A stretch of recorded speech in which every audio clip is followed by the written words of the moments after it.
Good morning. Today I am at Ross-on-Wye. I hope you can hear me for the traffic. It's 4 o'clock in the morning and it's really busy, so quite surprised. This seems to be a very busy main road.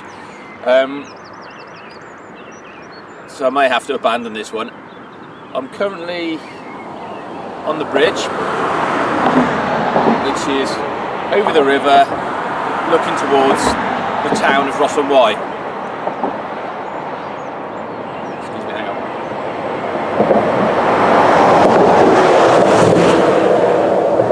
These lorries are thundering by. There's a barrier and it doesn't, to be honest, it didn't give me that much hope. So it's a bit unsettling.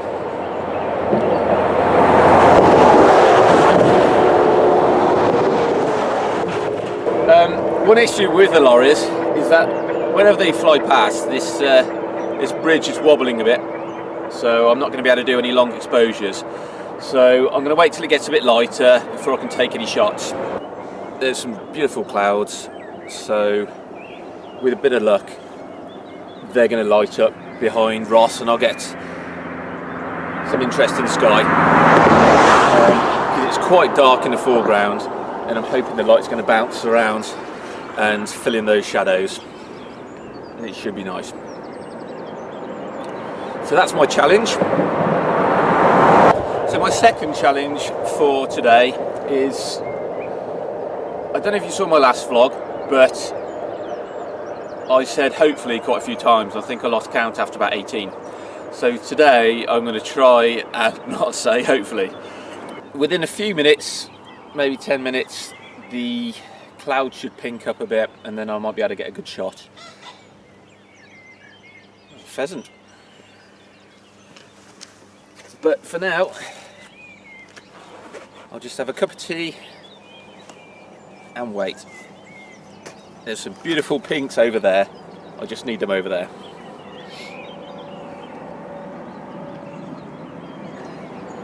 The clouds behind you are amazing. I'll see if I can show you them. Just turn it around.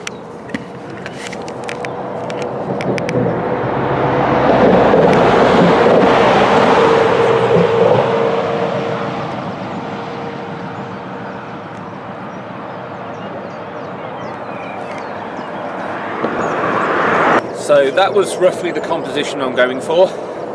Just need a little bit more light in the clouds. There is some light being picked up off the church from the clouds, so that's beautiful. For this shot I'll probably use f8 or an aperture of f11. That should give me good depth of field. I don't need it too much because the shot is quite a long way away from the camera, so that will give me a lot of depth of field in itself, and I'm focusing right at the back of the scene. Right, it's got a bit brighter now, so at f11 I can get about 6 seconds, so I can take it without the lorries, and there's one coming in a minute, so I'm trying to get it before he comes, because the pinks in the clouds are looking good.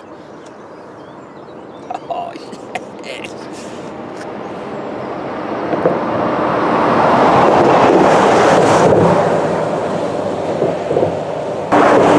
The clouds are looking really good now behind Ross, so to show you what they look like.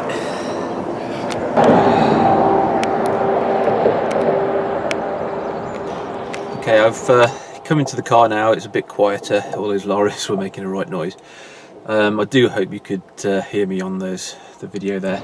But one thing to note, this road is very dangerous, and landscape photographers do put themselves at risk quite often, especially if you're on your own. So please do stay safe. Okay, so I've downloaded the raw files and this was the best one that I had. This is straight out of the camera, and I'll just show you now how I process this image to get the final image.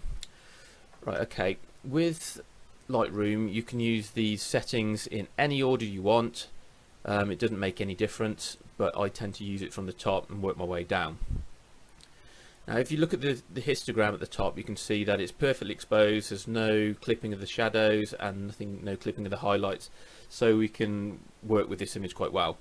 Now, okay, first of all, I will slightly increase the exposure just to try and bring out some of the shadows in the trees. So about, not too much, about that'll be right. Okay, so I'll scroll down now. I'll leave the contrast and I'll add some highlights. Now with this image there's a lot of highlights up here and down in the bottom especially, and I want to try and bring the details out in those to try and make the pinks a bit more visible and stand out. So I want to remove some of the light from the highlights, so I'll darken that one down a bit, probably around 11, something like that.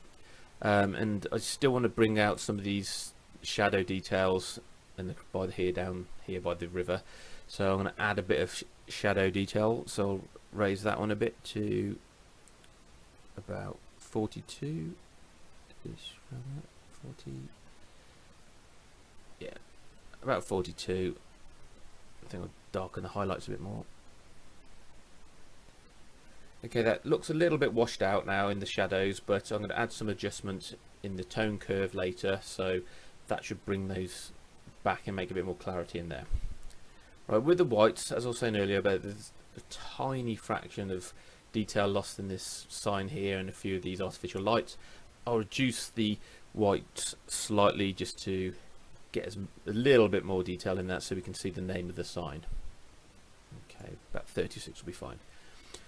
Right, if we look at the blacks, I'll come back to these later. There's no clipping at all in the blacks, and I'll set the black point, but I want to try and remove the haziness from these trees at the background, and when you use a dehaze slider it will darken everything, so I'll do that one later. Okay, from a raw file I generally change the clarity, just add a tiny bit of clarity, around 11 or 13, something like that, and add a touch of vibrance just to make the colours pop a bit. Right, and now come down to the tone curve, so I'll add a bit of contrast in here just to make the image pop a bit, not too much. I'll create a classic S curve, so add a bit more lights and bring the darks down. Right, I'll now come down and address the individual colour channels for the saturation. Most of the time I don't bother with these, but I'm trying to bring out the pinks and make them a bit stronger on this image.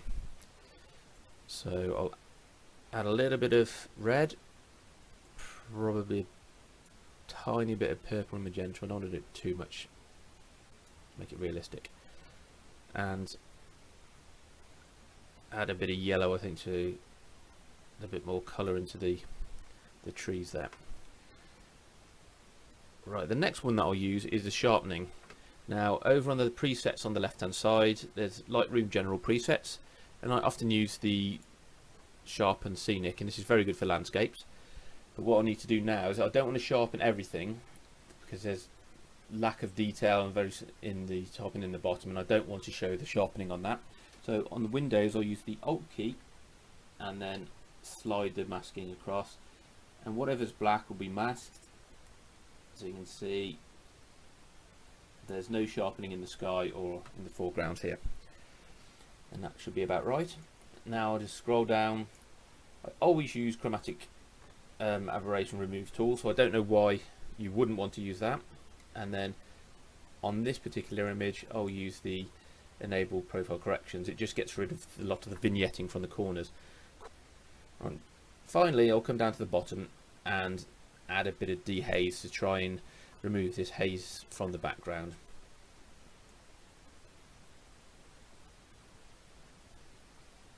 Now that's probably about right. And that, as I said earlier, it does darken the blacks and it does tend to add a lot of blue, so I want to remove a lot of that blue because it doesn't look realistic. 13, that's about right.